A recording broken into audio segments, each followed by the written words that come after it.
Docteur Nadir Djamila, je suis sous-directrice chargée des maladies non transmissibles au ministère de la Santé. Donc aujourd'hui, nous organisons la 7e édition du Salon du cancer à l'occasion de la célébration mondiale du cancer qui est le 4 février. En Algérie, le réseau national des registres du cancer donne à peu près, qu'on est à proximité des 50 000 nouveaux cas en Algérie. Quand on parle des nouveaux cas, ça veut dire si on essaye de cumuler tous les cas, on arriverait à 100 000 cas qui sont pris en charge, par l'État annuellement de ces malades.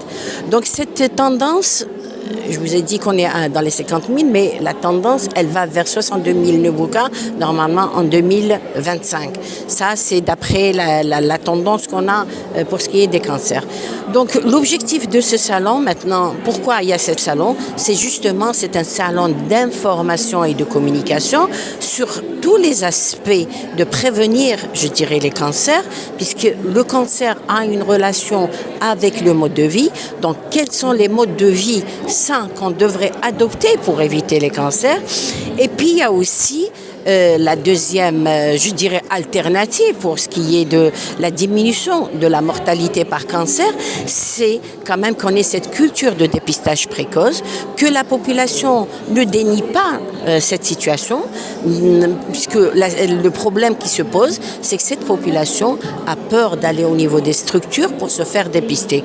Alors, ce que je peux leur dire, dépister précocement un cancer, c'est une chance de guérison, et une guérison totale. Maintenant, si vous voulez, les différents types de cancers les plus fréquents en Algérie, je peux vous dire que pour ce qui est de l'homme, donc il y a le cancer du poumon et le cancer du colorectal qui sont, en première position, suivi du cancer de la prostate.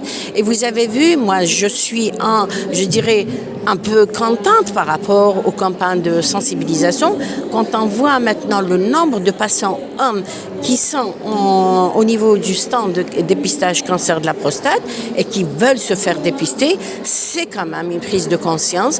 Je peux vous donner l'exemple du cancer du sein où les années précédentes, il y a une décennie de cela, 80% des femmes arrivaient à un stade tardif.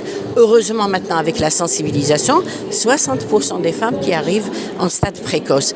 Donc, 40% restent aussi à récupérer.